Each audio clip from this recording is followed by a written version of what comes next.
केंद्रीय शिक्षा मंत्री धर्मेंद्र प्रधान ने अपने पद से इस्तीफा दे दिया है। अभी से मतलब कि 10 मिनट पहले यानी कि 2:18 पर उन्होंने ट्वीट किया है। ट्वीट में उन्होंने 2 पन्ने की चिट्ठी डाली है जिसमें उन्होंने इस्तीफे की बात कही है।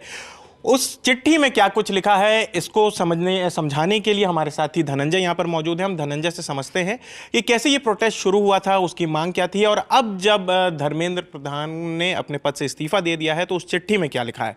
सबसे पहले धनंजय ये बताइए कि उस चिट्ठी मतलब कि अब तो ये साफ हो गया है कि धर्मेंद्र प्रधान ने अपने पद से इस्तीफा दे दिया है, साथ ही उन्होंने 2 पन्ने की चिट्ठी भी ट्वीट किया है, तो उस चिट्ठी में क्या लिखा है? आसिफ, आज ये पूरे दिन की सबसे बड़ी खबर यही है कि धर्मेंद्र प्रधान ने इस्तीफा दे दिया है। 1 महीने से हम लोग देख रहे हैं किस तरीके से उनके इस्तीफे की मांग को लेकर कॉकरोच जनता पार्टी और अब देश भर के युवा सड़कों पर थे। लगातार उन पर दबाव बढ़ रहा था, सरकार पर दबाव बढ़ रहा था कि वे इस्तीफा दें। आज उन्होंने 2 पन्ने की चिट्ठी लिखकर इस्तीफा दे दिया है, प्रधानमंत्री को सौंप दिया है। उस चिट्ठी में उन्होंने क्या लिखा है, क्या इसके पीछे तर्क दिए हैं, वो मैं एग्जैक्टली आपको पढ़ के वर्ड्स बता रहा हूँ उनके। इस चिट्ठी में उन्होंने कहा है कि जंतर मंतर पर और देश में जो स्थिति बनी है, स्थिति का राष्ट्र विरोधी ताकतें लाभ ना उठाएं, देश की एकता बनी रहे, भारत के एक भी विद्यार्थी का भविष्य कानूनी पेचीदगियों में ना उलझे, हमारे बच्चे अपना समय पढ़ाई में लगाएं, करियर बनाने पर फोकस करें। इसी बात पर विचार करते हुए मैंने अपना त्यागपत्र माननीय प्रधानमंत्री जी को भेज दिया है। तो ये उन्होंने कहा, यानी जो तमाम बातें हम लोग सुन रहे थे कि देश भर में प्रदर्शन हो रहे हैं। दिल्ली पुलिस ने भी अपनी प्रेस कॉन्फ्रेंस में कहा था कि 400 पाकिस्तानी हैंडल्स एक्टिव थे। तो इन तमाम बातों का जिक्र करते हुए धर्मेंद्र प्रधान ने इन तर्कों के साथ और बच्चे अपना पढ़ाई पे फोकस कर पाए, मामला शांत हो, धर्मेंद्र प्रधान ने अपना इस्तीफा सौंप दिया है। ठीक है। हालांकि चिट्ठी के शुरुआत में उन्होंने ये बताया है कि पिछले 4 दशकों से वो छात्र से शिक्षक और शिक्षा सुधार के लिए समर्पित रहा है। उनका जो 4 दशक का, उनका कहने का मतलब है कि जो पॉलिटिकल करियर रहा है वो छात्र, शिक्षक और शिक्षा सुधार के लिए समर्पित रहा है।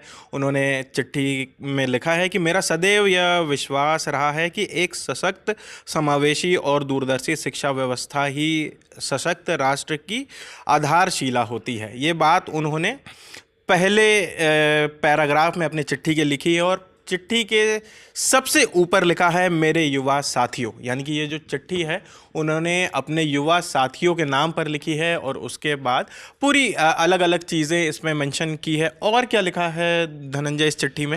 ये चिट्ठी मोटे तौर पर उन्होंने युवाओं को ही संबोधित करी है, क्योंकि हम देख रहे हैं कि प्रदर्शन में युवा ही बढ़ चढ़ आगे आकर के लीड कर रहे थे। पूरे देश भर में आज हमने देखा है कि बिहार से किस तरह के विजुअल्स आए हैं, वहाँ फिर जंतर मंतर पर आज फिर से लाठीचार्ज की स्थिति बनी, पुलिस और प्रदर्शनकारियों के बीच झड़प की स्थिति बन गई आमने सामने की। तो ये लगातार बढ़ता जा रहा था पूरे देश में। हम देख रहे हैं अलग अलग राज्यों से, अलग अलग शहरों से लोग सड़कों पर आ रहे थे, कोलकाता में, जयपुर में, पुणे में।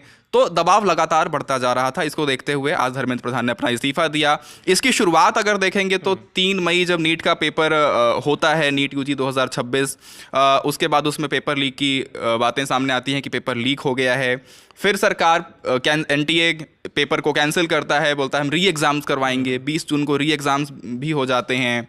अब उसके नतीजे भी आ गए, लेकिन एक जो मांग थी, पूरा प्रोसेस हो गया, एग्ज़ाम हो गए, नतीजे आ गए, लेकिन जो मांग थी कि धर्मेंद्र प्रधान को इस्तीफा देना ही होगा, उन्हें जिम्मेदारी लेनी ही होगी, वो इस्तीफा उन्होंने फाइनली दे दिया है। प्रधानमंत्री को चिट्ठी सौंप दी है इस्तीफे की। प्रधानमंत्री उस पर विचार करेंगे, उसको स्वीकार करते हैं नहीं करते हैं ये, लेकिन ये अपने आप में बहुत बड़ा कदम है कि धर्मेंद्र प्रधान ने इस्तीफा दे दिया है। ठीक है। हमने देखा कि कैसे जो भारत के चीफ जस्टिस हैं उनके एक कमेंट से निकला हुआ एक आंदोलन, एक सोशल मीडिया अकाउंट, एक सोशल मीडिया ड्राइव कैसे इतना बड़ा आकार ले लेता है, इतना बड़ा रूप ले लेता है। वो अपनी मांगे तय करता है इस बिना पे कि नीट पेपर लीक जो हुआ था उस पर वो भारत के शिक्षा मंत्री का इस्तीफा मांगता है। और अब जब करीब 1 महीने चला आंदोलन, प्रोटेस्ट, जिसमें लाठी भी चली, जिसमें कई लोग घायल भी हुए और आखिरकार अब ये खबर आई है कि जो शिक्षा मंत्री हैं धर्मेंद्र प्रधान, उन्होंने इस्तीफा दे दिया है। इसके बाद आगे क्या कुछ होता है, उनके इस्तीफे को लेकर क्या कुछ आगे खबरें आती है, क्या उनका इस्तीफा कबूल कर लिया जाता है या नहीं किया जाता, अगर जैसे जैसे अपडेट आएगा हम उसे आप तक पहुंचाएंगे। लेकिन फिलहाल ये खबर अपने आप में बहुत बड़ी है कि भारत के शिक्षा मंत्री धर्मेंद्र प्रधान ने इस्तीफा दे दिया है। आगे के अपडेट के लिए